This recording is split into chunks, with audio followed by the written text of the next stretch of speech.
নমস্কাৰ সকলোকে স্বাগতম জনাইছো বিশ্বাসী বন্ধু নথি গুৰুত্বপূৰ্ণ ভিডিঅ'লৈ পোনপ্ৰথমতে আজি সকলোকে মাঘ বিহু উৰুকাৰ শুভেচ্ছা জনাই সকলোকে মই বিশ্বাসী বন্ধুৰ ভিডিঅ'লৈ স্বাগতম জনাইছো আজি বহুত ইম্পৰ্টেণ্ট ভিডিঅ' আমি আৰম্ভ কৰিছো কাৰণ এই কেইদিনৰ ভিতৰতে আমি গেট 3 গেট 4 স্পেচিয়েল টপিকবোৰ আমি ডিসকাস কৰিম আজি নাম্বাৰ 1 পাৰ্ট ভিডিঅ' আপোনাৰ গেট 3 গেট 4 কাৰণে যিবিলাক অতি দৰকাৰী কোৱেশ্চন আনসাৰ সেইবিলাক আমি টপিক ওয়াইজ বা এমসিকিউ ওয়াইজ আমি ডিসকাস কৰিম গতিকে আপোনালোকে ভিডিঅ'বোৰ চাই থাকিবলৈ নাপাহৰিব আৰু যদি আজিৰ প্ৰথম ভিডিঅ'টো ভাল লাগে তেনেহলে আপোনাৰ লাইক কমেন্ট শেয়াৰ কৰিবলৈ নাপাহৰিব গতিকে বন্ধুসকল ভোগালী বিহুৰ আন্তৰিক শুভেচ্ছা আজি ভিডিঅ'টো আৰম্ভ কৰিবলৈ ওলাইছো আজিৰ প্ৰথমটো কোৱেশ্চন হৈছে what is the name of the first Assamese children's film প্ৰথম অসমীয়া শিশু চলচ্চিত্ৰখনৰ নাম কি অপচন কিটা চাই শুদ্ধ উত্তৰটো মোক কমেন্ট কৰক আৰু যদি আমাৰ পিডিএফ বোৰ লাগে তেনেহলে আপুনি আমাৰ পিডিএফ টো পাবলৈ আমাৰ ডেসক্ৰিপচনত এটা লিংক দিয়া আছে আমাৰ টেলিগ্ৰাম চেনেলত তাতে বিশ্বাসী বন্ধু বুলি আমাৰ টেলিগ্ৰাম চেনেলত আপোনালোকে জয়েন হৈ ল'ব পাৰে আৰু অন্যথা আপোনালোকক যদি আমাৰ ভিডিঅ'বোৰ প্ৰয়োজন তেনেহলে আপোনালোকে আমাৰ এটা মেসেজ কৰিব পাৰে আমাৰ ফেসবুক পেজ আছে বিশ্বাসী বন্ধু তাতে আপোনালোকে ফলো কৰি ল'ব পাৰে লগতে ইনষ্টাগ্ৰাম আইডি এটা আছে আমাৰ বিশ্বাসী বন্ধু তাতেও আপোনালোকে আমাৰ লগত ডাইৰেক্ট মেসেজ কৰিব পাৰে আমাৰ বিশ্বাসী বন্ধু টেলিগ্ৰাম চেনেলত জয়েন হৈ কেনে আপোনালোকে আমাক পিডিএফৰ কাৰণে ৰিকুৱেষ্ট কৰিব আমি পিডিএফ দিম বা পিডিএফ অলৰেডি দিয়া থাকে আপোনালোকে তাৰ পৰা ডাউনলোড কৰি ল'ব পাৰে আৰু যিসকল বন্ধু আমাৰ প্ৰথম আইছে আজি আমাৰ ভিডিঅ'টো চাইছে আমাৰ চেনেলত তেনেহলে আপোনালোকে গম পাব যে আমি আসামীৰ বুকৰ লগতে বিভিন্ন ধৰণৰ টপিক আমি ইতিমধ্যে শেষ কৰি দিছো গতিকে আপোনালোকে যদি ভিডিঅ'বোৰ চোৱা নাই চাব পাৰে তো বন্ধুসকল পলম নকৰি আজিৰ প্ৰথমটো কোৱেশ্চনৰ এনসাৰটো কি হৈছে মই কৈ দিছো এনসাৰটো হৈছে প্ৰথম অসমীয়া শিশু চলচ্চিত্ৰখনৰ নাম হৈছে অবুজ বেদনা কি অবুজ বেদনা হৈছে প্ৰথম অসমীয়া বা children's film okay next question number 2 যিসকলে মোক শুদ্ধ উত্তৰ দিব মই নামবোৰ উল্লেখ কৰিম নেক্সট ভিডিঅ'ত গতিকে আপোনালোকে শুদ্ধ উত্তৰ দিবলৈ নাপাহৰিব What is the name of the first Assamese novel to be made into a film? চলচ্চিত্ৰলৈ ৰূপায়িত হোৱা প্ৰথম অসমীয়া উপন্যাসখনৰ নাম কি বহুত ইম্পৰ্টেন্ট কোৱেশ্চন আহি থাকে অপচন কিটা চাই লৈ কেনে অকনমান সময় দিছো আপোনালোকে শুদ্ধ উত্তৰটো মোক কমেন্টত জনাওক এখন উপন্যাস যি ফিল্মলৈ ৰূপান্তৰিত কৰিছে সেইখন কি বাৰু সময়ৰ প্ৰয়োজন হৈছে নেকি নিশ্চয়কৈ যদি আপোনালোক সময়ৰ প্ৰয়োজন হৈছে তেনেহলে আপোনালোকে অকনমান ভিডিঅ'টো পজ কৰি ল'ব আৰু যদি আপোনালোকৰ পঢ়িবলৈ মন নাই তেনেহলে অকনমান বিশ্বাসী বন্ধুৰ লগত বন্ধুত্ব কৰি ল'ব তেতিয়াহলে আপোনালোকৰ পঢ়িবলৈ মন যাব তো বিশ্বাসী বন্ধুৰ ভইচত ভিডিঅ'বোৰ কেনেকুৱা লাগে জনাবলৈ নাপাহৰিব ইয়াৰ শুদ্ধ উত্তৰটো হৈছে মনমতি হৈছে আমাৰ প্ৰথমখন উপন্যাস যি ফিল্মলৈ আসামিজ সিনেমালৈ ৰূপান্তৰিত কৰা হৈছে ওকে নামটো মনত থাকিব Monmoti option D is right answer next question number কিমান বাৰু yes কোৱেশ্চন নম্বৰ 3 কি আছে কোৱেশ্চন নম্বৰ 3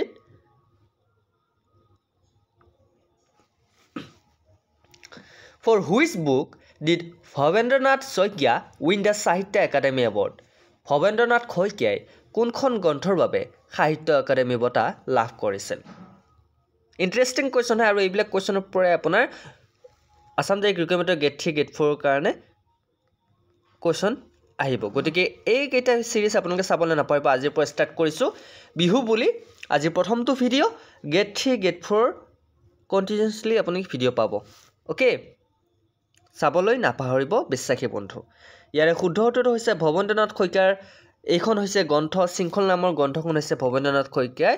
সাহিত্য একাডেমী বঁটা লাভ কৰিছিল এইখন গ্ৰন্থৰ পৰা কোনখনৰ পৰা শৃংখল নামৰ গ্ৰন্থৰ পৰা অপচন এ আছে right answer Next question number 4 Which poet is known as the poet of the stream? নিজৰাৰ কবি বুলিলে কোন গৰাকী কবিক জনা যায় আমি প্ৰতিভা খনিকৰ বুলিলে কোন গৰাকী কবিক জানো নিশ্চয়কৈ চন্দ্ৰকুমাৰ আগৰৱালা বিহগী কবি বুলি আমি কোন গৰাকী কবিক জানো ৰঘুনাথ চৌধুৰী ঠিক তেনেকৈ বিভিন্ন জনৰ কবিৰ নাম আপোনালোকক পৰীক্ষাত খুদিব পাৰে গতিকে নামবোৰ আপোনালোকে চাই যাবলৈ নাপাহৰিব মই অলৰেডি ভিডিঅ' বনাই থৈ দিছো আপোনালোকে যদি ভিডিঅ'বোৰ চোৱা নাই চাব পাৰে আসামৰ বুকৰ সিৰিজটো চালে আপোনালোকে বেলেগ একো চাব নালাগে আৰু এই সিৰিজটো আপুনি কন্টিনিউয়াছলি চাব নিজৰাৰ কবি বুলিলে yes কাক জনা যায় নিজৰাৰ কবি বুলিলে ইয়াৰ শুদ্ধ উত্তৰটো হৈছে শৈলধৰ ৰাজখোৱা তেখেতক নিজৰাৰ কবি বুলিলে জনা যায় next question number 5 Question number 5 বহুত ইম্পৰ্টেন্ট কোৱেশ্চন হয় এই কোৱেশ্চনটো অকনমান ব্ৰিফলি চাব দেই কোৱেশ্চনটো দেখাত বহুত ইজি কিন্তু এই চনটো কনফিউজন বহুতৰ লাগি যায় যে অসমত চাহ খেতি কেতিয়াৰ পৰা আৰম্ভ হৈছিল when did tea cultivation start in Assam অসমত কেতিয়া আমি সকলোৱে জানো অসম চাহৰ বাবে বিখ্যাত সকলোৱে জানো কিন্তু অসমত চাহ কেতিয়াৰ পৰা আৰম্ভ কৰা হৈছিল চাহৰ খেতি কোনেওতো নাজানে গতিকে মন দিয়ক অসমৰ চাহৰ খেতি কেতিয়াৰ বাবে বিখ্যাত অপচন কেইটা দিয়া আছে মোক শুদ্ধ উত্তৰটো কমেণ্টত জনাওকচোন বাৰু কোনে কি শুদ্ধ উত্তৰ দিয়ে চাওঁ কাৰ কিমান অসমৰ ওপৰত নলেজ আছে অসমীয়া হিচাপে কোনে গৌৰৱবোধ কৰিব পাৰে নিজক লৈ চাওঁ শুদ্ধ উত্তৰটো দিয়ক তাৰ আগতে মই এটা কথা কওঁ যিসকলে আসাম ডাইৰেক্ট ৰিক্ৰুইটমেণ্টৰ কাৰণে পঢ়ি আছে হাতত কিতাপ নাই আসামৰ বুক নাই তেনেহ'লে আসাম ইয়াৰ বুকৰ চিৰিজটো চাবলৈ নাপাব লগতে আজিৰ আৰম্ভ কৰা চিৰিজটো আপুনি কেনে পায় মোক জনাবলৈ নাপাব ইয়াৰ শুদ্ধ উত্তৰটো হৈছে অসমত 1850 চনৰ পৰা চাহৰ খেতি আৰম্ভ কৰা হৈছিল মনত থাকিব গুড নেক্সট কুৱেশ্যন নম্বৰ 6 অসমৰ কোন জিলাত সৈনিক স্কুল অৱস্থিত বহুত ইম্পৰ্টেণ্ট দেই in which district of Assam is the সৈনিক স্কুল লোকেটেড অসমত সৈনিক স্কুল ক'ত আছে বহুতৰে মনত প্ৰশ্ন উদয় হয় যে অসমত সৈনিক স্কুল আছে কিন্তু কনফিউজনত থাকে যে ক'ত আছে গতিকে শুদ্ধ উত্তৰ দিয়কচোন বঙাইগাঁও গোৱালপাৰা শিৱসাগৰ তিনিচুকীয়া ইয়াৰ ভিতৰত ক'ত অসমৰ সৈনিক স্কুল আছে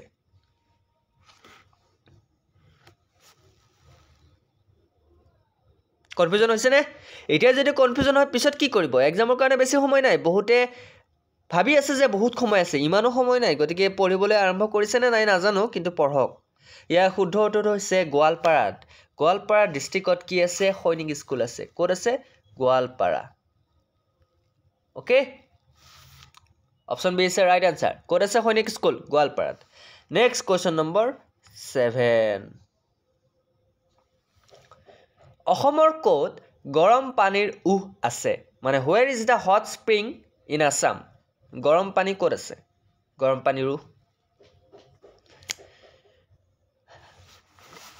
বহুতে ভাবিব হয়তো বিশ্বাসী বন্ধু এনেকে মাজে মাজে ভিডিঅ' দিয়ে মাজে মাজে নিদিয়ে চাওক বন্ধু বান্ধৱীসকল সময়ৰ অভাৱৰ বাবে আপোনালোকৰ কাৰণে ভিডিঅ'বোৰ অনাত অকণমান পলম হৈছে বেয়া নাপাব বিহু বুলি ব্যস্ততাৰ মাজতো আপোনালোকৰ বাবে ভিডিঅ' লৈ আহিছোঁ গতিকে মৰম আছে আপোনালোকৰ কাৰণে আপোনালোকেও মৰম ৰাখিছে আমাৰ ওপৰত বিশ্বাস ৰাখিছে গতিকে সেই আপোনালোকক কেনেকৈ মই নিৰাশ কৰোঁ কওকচোন গতিকে আজি আপোনালোকৰ বাবে ভিডিঅ' লৈ আহিছোঁ বিহু বুলি প্ৰথম উৰুকাৰ ৰাতি অকণমান জ্ঞানেৰে উপচাৰিত ল'ব বুলি আহিছোঁ গতিকে শেষলৈ ভিডিঅ'টো চাবলৈ নাপাব আৰু মাত্ৰ কেইটামান কুৱেশ্যন আছে যি বহুত ইম্পৰ্টেণ্ট চ' অসমৰ ক'ত গৰম পানী উহ আছে ইয়াৰ শুদ্ধ উত্তৰটো হৈছে গোলাঘাটত গৰম পানী স্প্ৰিং আছে ওকে হট ৱাটাৰ স্প্ৰিং ক'ত আছে গোলাঘাটত আছে নেক্সট কুৱেশ্যন নম্বৰ 8 অসমৰ জাপি শিল্প কোনখন জিলাত আছে in which district of Assam is the জাপি ইণ্ডাষ্ট্ৰি লোকেটেড জাপি আমাৰ অসমৰ প্ৰতীক গামোচা আৰু জাপি আমাৰ সন্মান আমাৰ আত্মসন্মান গতিকে অসমৰ জাতি সত্তা স্বৰূপ আমাৰ জাপি শিল্প কোনখন জিলাত আছে কওকচোন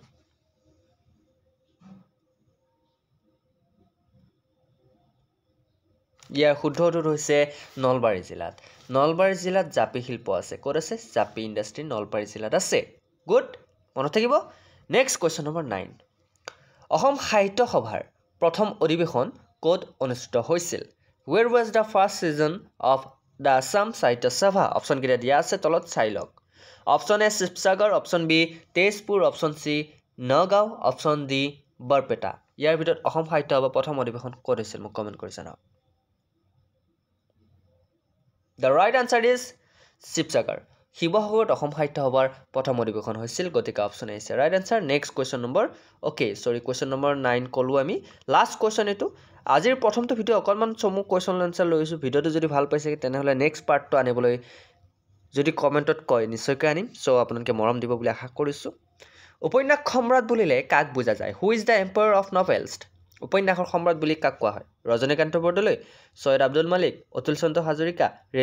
বেণুধৰ শৰ্মা ইয়াৰ ভিতৰত কাক উপন্যাসৰ সম্ৰাট বুলি কোৱা হয় অকণমান ভাবক আৰু কওকচোন পঢ়ি আহিছেতো এইবিলাক কুৱেশ্যন ক্লাছ 7 8 9 10তে পঢ়ি আহিছে গতিকে জনাটো অতিকৈ প্ৰয়োজনীয় আৰু ভাবি আছে যিসকলে যে আমি এইবিলাক কুৱেশ্যন চাই নগ'লে হ'ব আমাৰ ভিডিঅ' নাচালে হ'ব তেনেহ'লে আপোনালোকক মই কওঁ যিবিলাক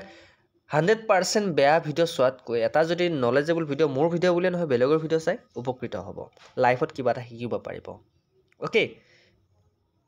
চ' উপন্যাসৰ সম্ৰাট বুলি কাক কোৱা হয় ৰজনীকান্ত বৰদলৈ গতিকে মনত থাকিব তো বন্ধুসকলে এয়া আছিল আজি পাৰ্ট 1 আছাম ডাইৰেক্ট ৰিক্ৰুইটমেণ্টৰ ADR 2.0 গেট 3 গেট 4 কেইটামান স্পেচিয়েল ইম্পৰ্টেণ্ট কুৱেশ্যন গতিকে আগলৈ ভিডিঅ'বোৰ চাবলৈ নাপাহৰিব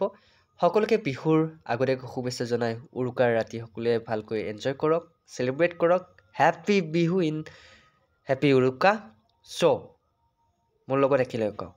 অন্য এটা ভিডিঅ'ত লগ পোৱাৰ প্ৰতিশ্ৰুতিৰে জয় হিন্দ জয় আই অসম